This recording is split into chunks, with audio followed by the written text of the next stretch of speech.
Draft weekend is finally over. How well did everybody do with their picks? There's all 32 draft grades from Mel Kiper Jr. and Mel. One of your lowest grades went to the Patriots. You tell me I'm not harsh enough.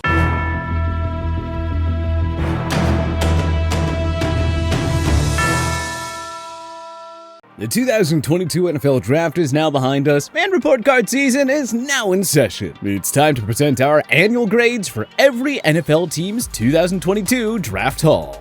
Arizona Cardinals, B+.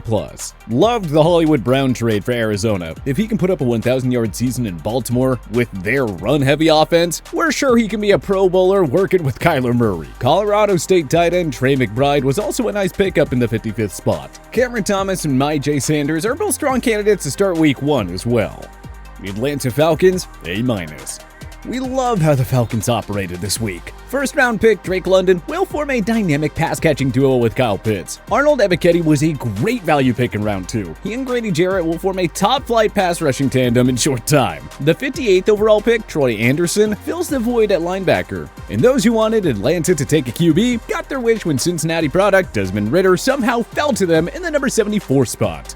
Baltimore Ravens, A+. Can someone tell us how Kyle Hamilton fell to the Ravens at number 14 overall? You're now looking at the NFL's best secondary in 2022. Lock it down. Tyler Linderbaum was a great value pick at number 25 and solidifies the middle O-line. David Ojabo in the number 45 selection will be a star if healthy. DT Travis Jones and offensive lineman Daniel Falele could all be day one starters too.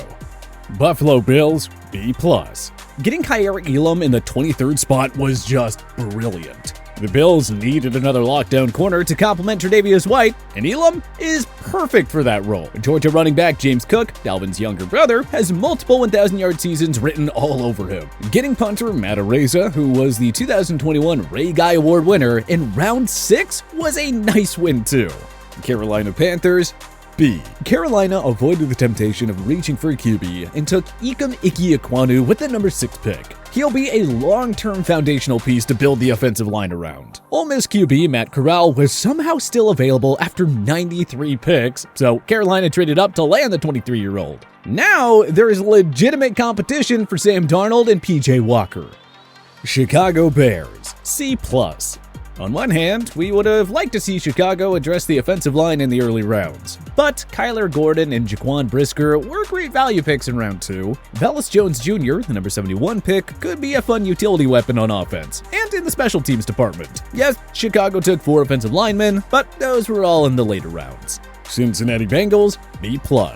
The secondary was Cincy's pressing need following the facelift that their offensive line got in free agency. They spent their first 2 picks on defensive backs, Michigan standout Daxton Hill at 31 and Nebraska corner Cameron Taylor-Britt at number 60. Florida defensive lineman Zachary Carter, the number 95 pick, broke out with 7.5 sacks last season. He will fit well in Lou Anarumo's defense and could be one of the top steals from this class.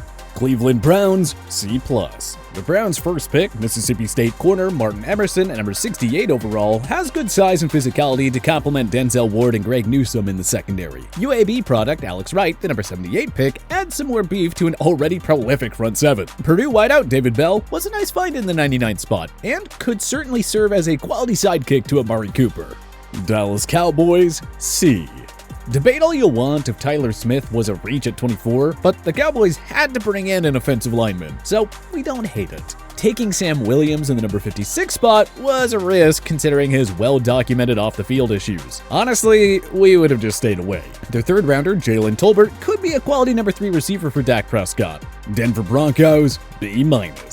We loved the Nick Bonito selection in round 2, giving Denver a potential game-wrecking pass rusher to replace Von Miller. UCLA tight end Greg Dulcich was a solid value pick in the number 80 spot. Damari Mathis and Delaren Turner-Yell give the Broncos 2 more potential future starters on an already deep secondary.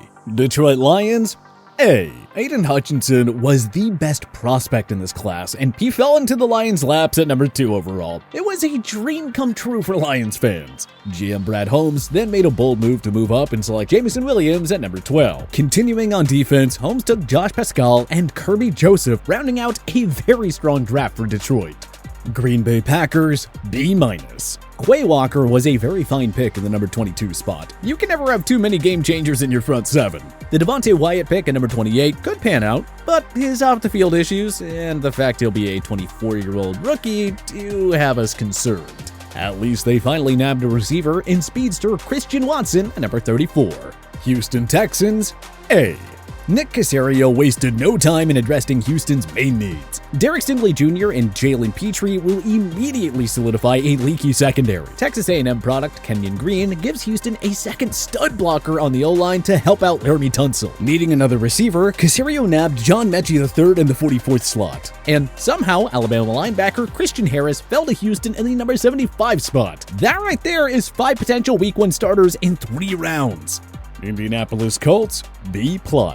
Loved the pickup of Alex Pierce. That gives newcomer Matt Ryan a much-needed red zone weapon and a promising complement to Michael Pittman Jr. Jelani Woods could slot in as the new lead tight end, and nabbing hulking Central Michigan offensive tackle Bernard Raymond at 77 was a beautiful value pick.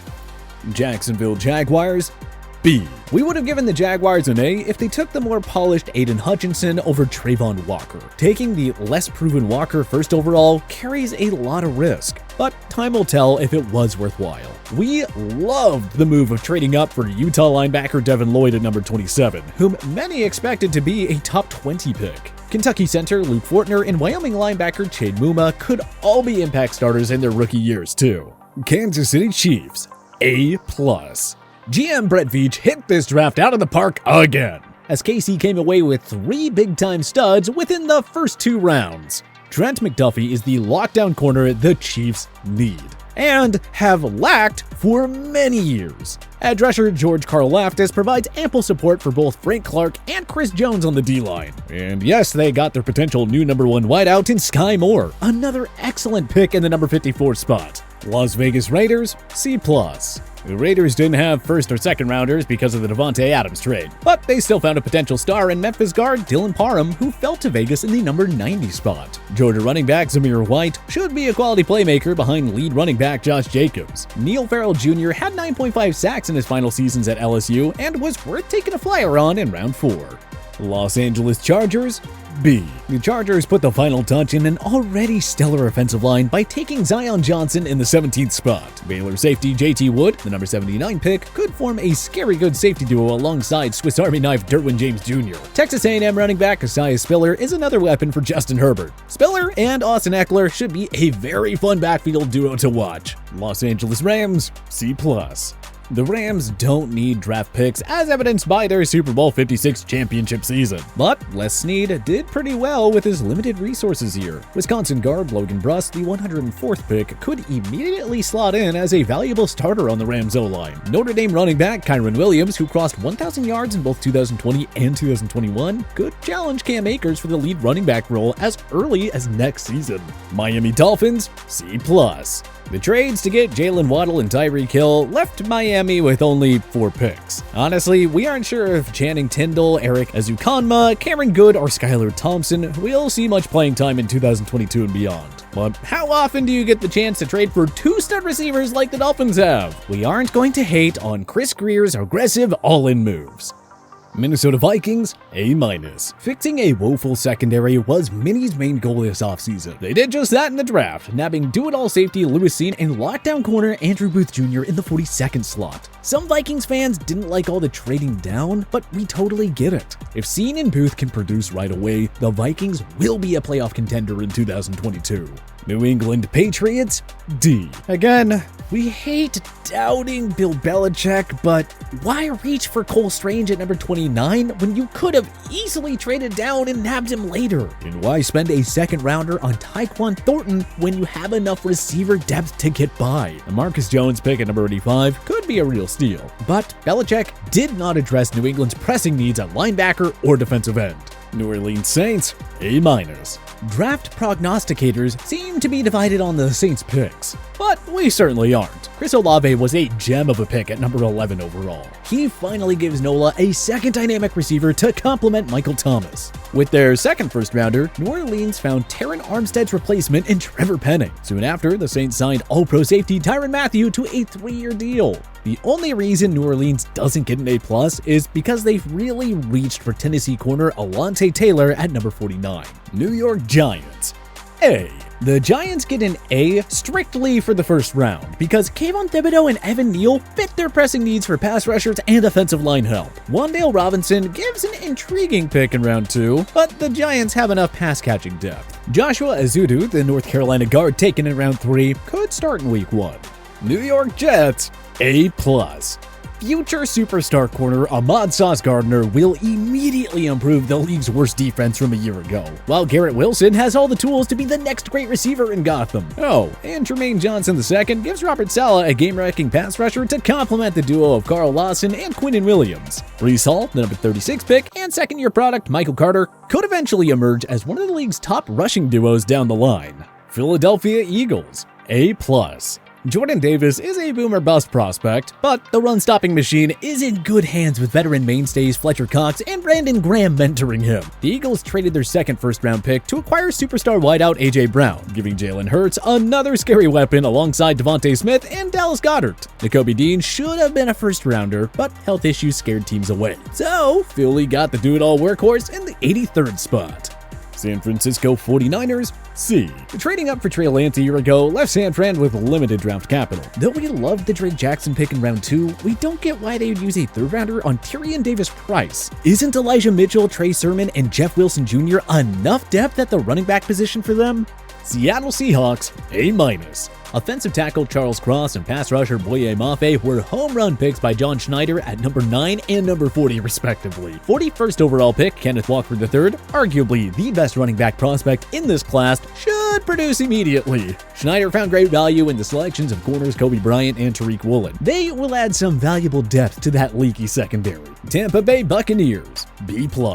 Trading down and nabbing Houston defensive end Logan Hall at 33rd was a shrewd piece of work by Jason Light. And their next pick, Luke Gadecki, fills the remaining void at guard. Washington tight end Kate Oaten, the 106th pick, could eventually morph into the Bucs' number 1 tight end once Rob Gronkowski decides to hang him up. Tennessee Titans, A-. Personally, we would have just paid A.J. Brown, but Treylon Burks could be an equally skilled and much cheaper replacement for the departed wideout. Getting Auburn corner Roger McCreary at number 35 overall was a superb value pick. He and a healthy Caleb Farley could form the next great NFL cornerback duo. Also, no clue how Malik Willis fell to them in the 86th slot. But hey, he's a potential replacement if Ryan Tannehill can't bounce back following last year's brutal playoff performance. Washington Commanders, B-. We loved Washington's first 2 picks in receiver Jahan Dotson at number 16 and defensive lineman Fedarian Mathis at number 47. Sam Howell surprisingly fell to the Commanders in the number 144 spot, adding more intrigue to the team's QB situation. Didn't love the rest of the Washington draft though. Brian Robinson is a fine prospect, but why waste a 3rd-round pick on running back when you already have Antonio Gibson? But how do you feel about your favorite team's draft? Join us in the comment section below. If you like this video and learned a thing or two, clicking the like button helps out a ton, and hey, we appreciate it. If this is your first time coming around to TPS though, subscribing is a great idea, because we put out videos like this every single day. But as always, thanks for watching, and we'll see you guys next time.